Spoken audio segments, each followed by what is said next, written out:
नमस्कार प्यारे बच्चों, आप सबका स्वागत है हमारे YouTube चैनल में। मैं संदीप सारण, व्याख्याता भौतिक विज्ञान, आपके समक्ष पुनः एक नए टॉपिक के साथ हाजिर हुआ हूँ।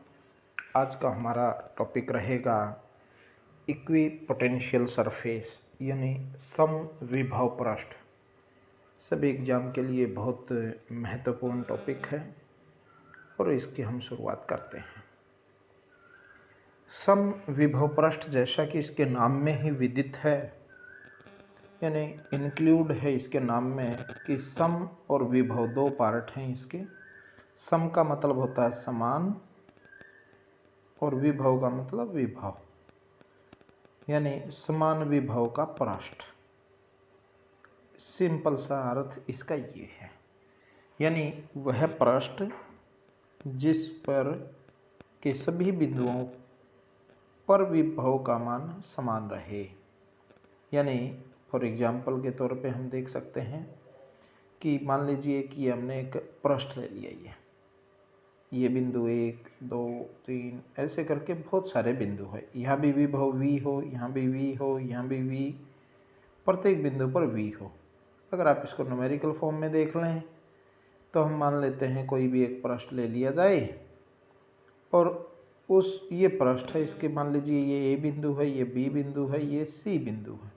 A पर अगर 5 वोल्ट है तो B पर भी 5 वोल्ट रहे और C पर भी 5 वोल्ट।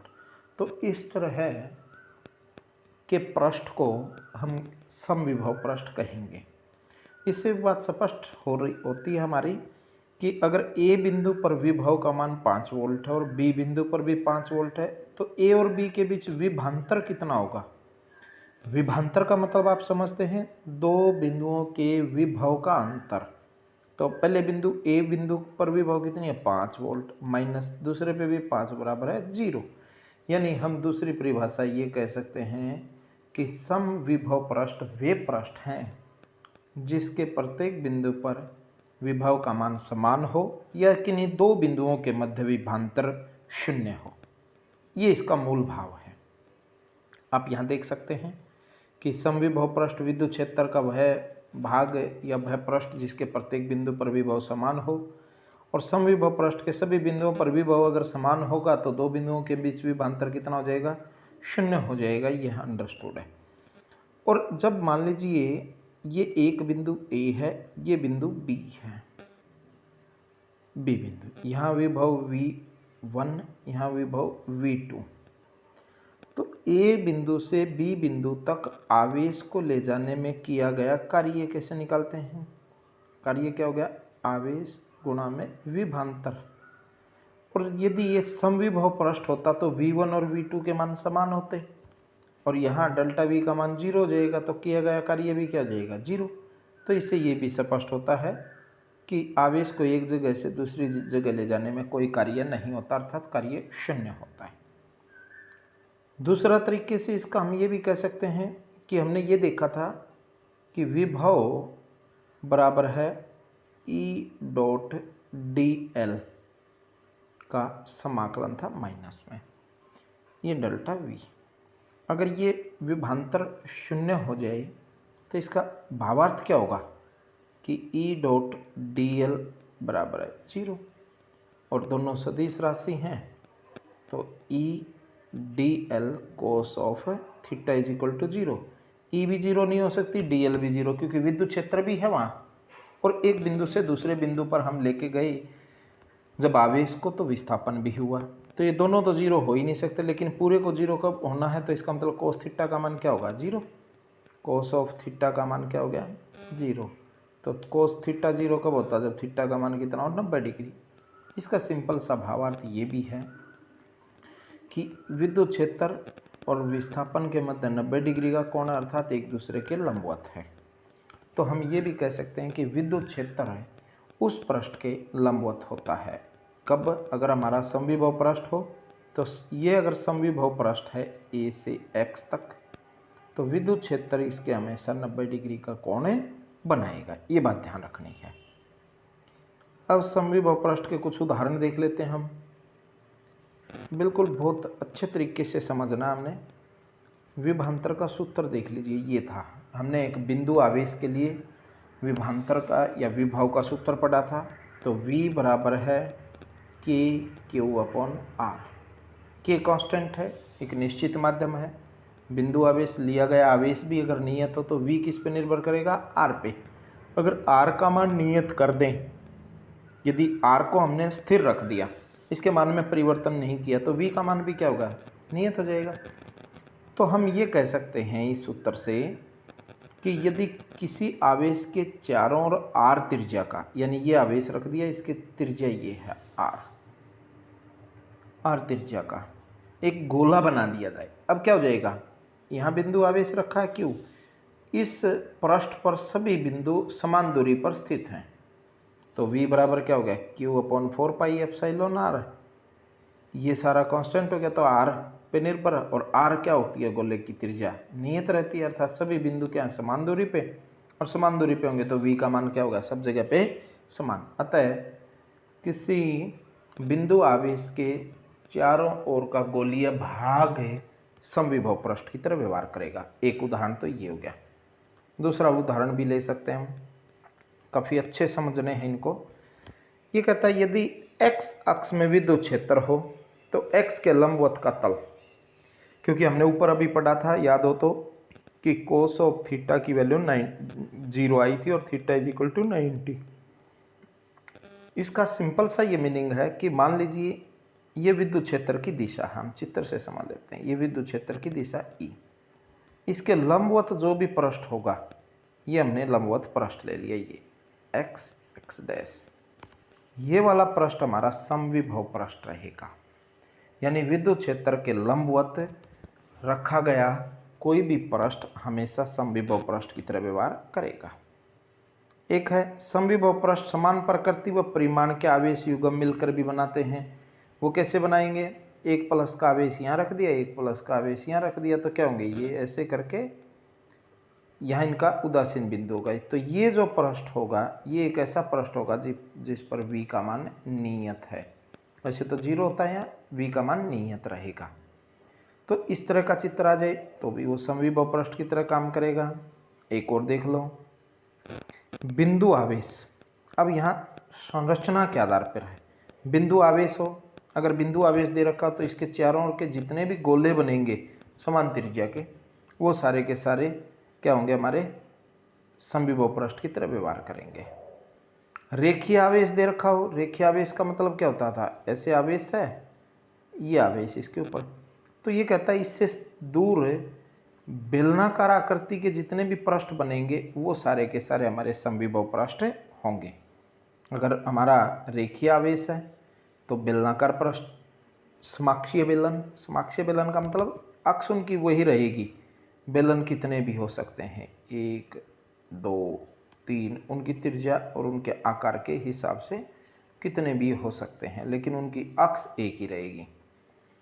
एक समान रूप से आवेशित बड़ी चालक या कुचालक पट्टी समविभव पृष्ठ समानांतर, हमने गाउस प्रमेय में बात पढ़ी थी कि एक आवेशित चालक पट्टी हो तो विद्युत क्षेत्र की तीव्रता इसके लंबवत होती है, और जैसे ही 90 डिग्री का कोण बना तो ये अपने आप में किसका काम करेगी, समविभव पृष्ठ का। तो इतने तरीके से हम इनके उदाहरणों को देख सकते हैं। अब आता समविभव पृष्ठ के गुणधर्म, ये बड़ा अच्छा टॉपिक है, पेपर में पूछ लेते हैं समविभव पृष्ठ किसे कहते हैं, इसके कोई 2 गुणधर्म लिखिए या इसके 4 गुणधर्म दर्शाइए। बिल्कुल बेसिक कंसेप्ट से समझेंगे। आपके किताबों में लिखा होता है, अक्सर आप देखेंगे तो वहाँ मिलेगा समविभव पृष्ठ पर एक बिंदु से दूसरे बिंदु तक जाने में किया गया कार्य 0 होता है। हम उसको उसकी बेसिक कंसेप्ट से समझने की कोशिश करेंगे। विभवांतर एक्चुअल में क्या होता है, डेल्टा वी। डेल्टा वी होता है किसी बिंदु आवेश को एक बिंदु से दूसरे बिंदु तक विद्युत क्षेत्र में ले जाने में किया गया कार्य, यानी कार्य ए से बी लेके गए तो ए बी बटे हुए बिंदु आवेश Q0।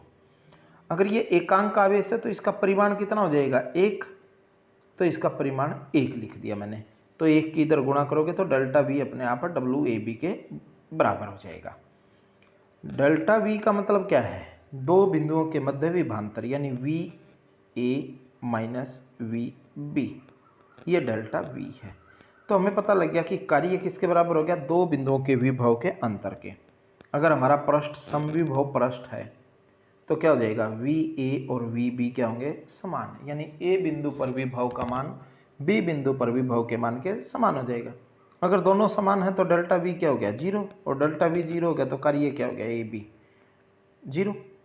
तो यही हमारा कंसेप्ट था। अतः समविभव पृष्ठ पर स्थित किन्हीं दो बिंदुओं के मध्य आवेश को ले जाने पर किया गया कार्य हमेशा शून्य होता है। ये पहला गुणधर्म है।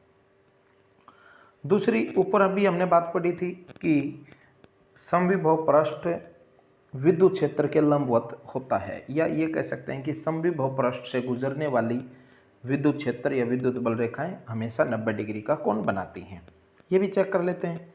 कार्य की परिभाषा हमने लिखी थी, कार्य बटे हुए आवेश बराबर है ई डॉट डी एल के समान था। ये हमारा पहला ही आर्टिकल था। एकांक आवेश है तो क्यू जीरो की जगह एक इकाई रख देंगे, तो कार्य किसके बराबर गया, ई डॉट डी एल, और कार्य कितना, दो बिंदुओं के मध्य शून्य, तो ई डॉट डी एल का मान शून्य हो जाएगा। तो ई डॉट डी एल को तोड़ लो, डॉट प्रोडक्ट है तो क्या हो गया, ई का मैग्नीट्यूड डी एल का मैग्नीट्यूड कोस ऑफ थीटा, और ये किसके बराबर है, जीरो के बराबर। जब ये जीरो, देखो विद्युत क्षेत्र जीरो हो नहीं सकता, क्यों नहीं हो सकता, क्योंकि विद्युत क्षेत्र तो उपस्थित है ना वहाँ, एक बिंदु से दूसरे बिंदु पे हम लेके गए, इसलिए ये भी जीरो नहीं हो सकता। लेकिन इस पूरी टर्म को जीरो होना है तो कोस थीटा क्या होगा, जीरो, तो हम लिख देंगे cos of theta is equal to zero, और थीटा इज इक्वल टू 90, क्योंकि कोस 90 डिग्री पर ही शून्य होता है, और थीटा का मान 90 किसके लिए है, ये ई और डी एल के बीच में, और डी एल क्या है, डी एल समविभव पृष्ठ पर एक बिंदु से दूसरे, ये समविभव पृष्ठ का डी एल हो गया, और विद्युत क्षेत्र इसके क्या होगा, 90 डिग्री पे, ये ए की दिशा होगी। तो हम ये कह सकते हैं कि विद्युत क्षेत्र समविभव पृष्ठ के लंबवत होता, लंबवत हम 90 डिग्री को बोलते हैं। तीसरी बात कहता है, ये दो समविभव पृष्ठ एक दूसरे को नहीं काटते।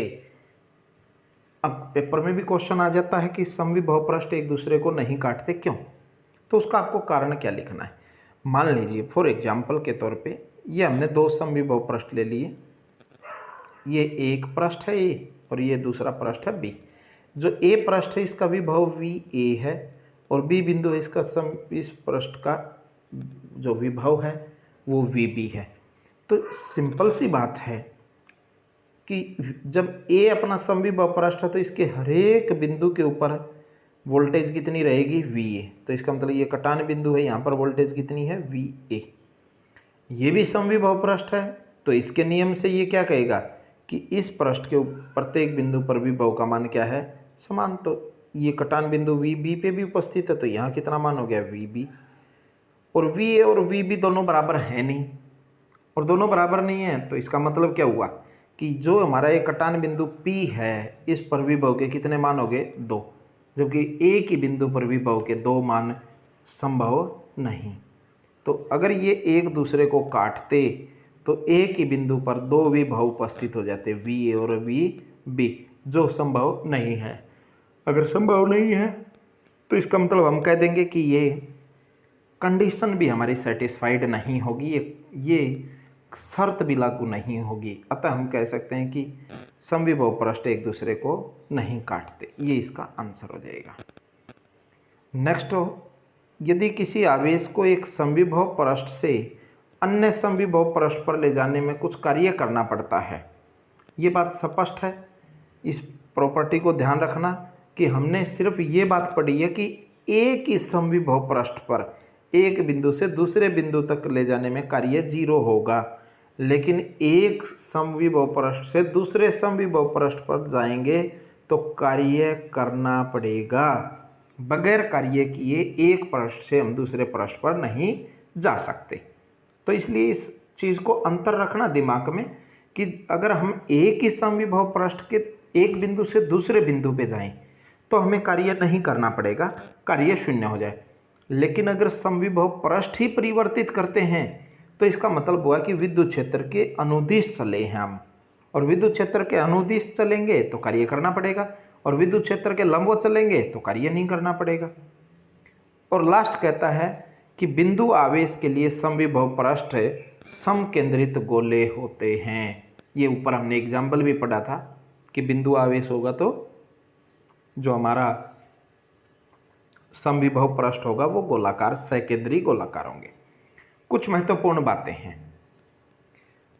किसी बिंदु आवेश के चारों ओर किसी अन्य आवेश को वृत्ताकार पथ पर घुमाने में किया गया कार्य शून्य होता। देख लीजिए, ये बिंदु आवेश हो गया, ये कहता है इसके चारों ओर वृत्ताकार, वृत्ताकार का मतलब क्या हो गया, सभी बिंदु जो इस पृष्ठ वृत्ताकार पथ पर जितने भी बिंदु हैं सभी बिंदुओं पर इस आवेश से दूरी, इन बिंदुओं की दूरी क्या है, समान, और समान दूरी होगी तो स्वाभाविक सी बात है विभव समान होगा, और ये समविभव पृष्ठ की तरह काम करेगा। और समविभव पृष्ठ में एक बिंदु से दूसरे बिंदु पर जाने में किया गया कार्य शून्य होता है। नेक्स्ट कहता है बिंदु आवेश के चारों ओर उसे केंद्र मानकर खींचा गया गोला समविभव पृष्ठ होता है। ये ऊपर हमने स्पष्ट कर ली थी बात। एक न्यूमेरिकल देख लेते हैं हम विभव और विभवांतर के ऊपर, काफ़ी अच्छा न्यूमेरिकल है। देखिए पहले इसकी स्टेटमेंट को समझिए। एक अल्फा कण, कौन है, अल्फा कण है। अल्फा कण आवेशित कण होता है, ये बात भी आपको ध्यान होनी चाहिए। और आवेशित भी कौन सा, धन आवेशित होता है। तो हमें ये पता होना चाहिए कि अल्फा कण पर आवेश कितना होता है।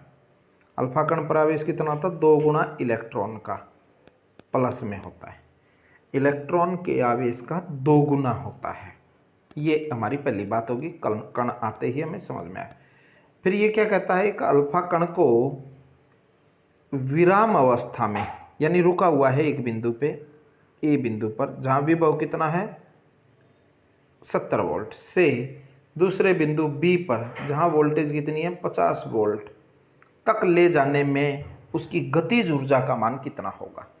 देखिए बड़ा अच्छा क्वेश्चन है। पहले बिंदु पर विभव दे रखा है, दूसरे बिंदु पर विभव दे रखा है, तो विभवांतर कितना हो जाएगा, हम डेल्टा वी निकाल रहे हैं। डेल्टा वी क्या होता है, अंतिम माइनस प्रारंभिक, 50 माइनस 70 बराबर है माइनस 20 वोल्ट। विभवांतर निकल गया। आवेश का हमें पता है, एक आवेश को एक बिंदु से दूसरे बिंदु पर किसी विभव में या विभवांतर में ले जाने में किया गया कार्य निकाल लेंगे। तो कार्य का सूत्र क्या होता है, कार्य होता है आवेश जिसको लेके गए गुणा में विभवांतर। आवेश कितना है 2e और विभवांतर कितना आया -20, ये इतना कार्य करना पड़ेगा। अब हमें इस पूछा क्या है उसने, गतिज ऊर्जा। हमें पता है कि ऊर्जा कार्य का रूप है, यानी जो हमने कार्य किया है उसको एक विराम अवस्था से चलाने में, जब विराम अवस्था में था तो उस समय उसकी जो ऊर्जा थी वो स्थितिज ऊर्जा के रूप में थी, और अगर वो चलने लगा तो किस रूप में चली गई, वो गतिज ऊर्जा में। तो काइनेटिक एनर्जी क्या होती है, ऊर्जा, गतिज ऊर्जा क्या होती है, कार्य के बराबर। और कार्य कितना आया था, ये ध्यान रखना कि गतिज ऊर्जा हमेशा धनात्मक होती है। तो मैग्नीट्यूड में ले लेंगे -40e ऐसे लिख देंगे, और ये परिमाण हटा, जैसे ये मैग्नीट्यूड लगाओगे तो माइनस और प्लस क्या हो जाएंगे, प्लस में। तो गतिज ऊर्जा का मान कितना हो गया 40e। मान रखना चाहो तो ई का मान रख सकते हो, 40 गुना में ई का मान है 1.6 गुना 10 की माइनस 19। इसको हटा दो, 10 से 0 कट गई, 16 की और 4 की गुणा कर दो, 16 चौका 64 गुणा में 10 की माइनस 19 और मात्रक लिख देंगे जूल। इस तरीके से हम इस क्वेश्चन को हल कर लेंगे। काफ़ी अच्छा क्वेश्चन है ये, पेपर लायक क्वेश्चन है। हो सकता है अल्फा कण की जगह कोई क्यू की वैल्यू दे देता, वो ऐसा भी क्वेश्चन बना सकता है, तो आपको सूत्र का पता होना चाहिए। तो ये हमारा था आज का टॉपिक, और कल हम एक नए टॉपिक के साथ आपके समक्ष पुनः प्रस्तुत होंगे। तब तक आप अपनी पढ़ाई को निरंतर जारी रखें और आप पुनः निरंतर प्रयास रखें। इसी के साथ आप सबका बहुत बहुत धन्यवाद। आप वीडियो को पूरा देखें, तब आपके कंसेप्ट क्लियर होंगे, और वीडियो पूरा देखेंगे तो ये आपको समझ में आएगा। इसको कॉपी पेन लेके सोल्व करके देखें, सोल्व करें इसको, वो आपके लिए लाभदायक रहेगा। धन्यवाद।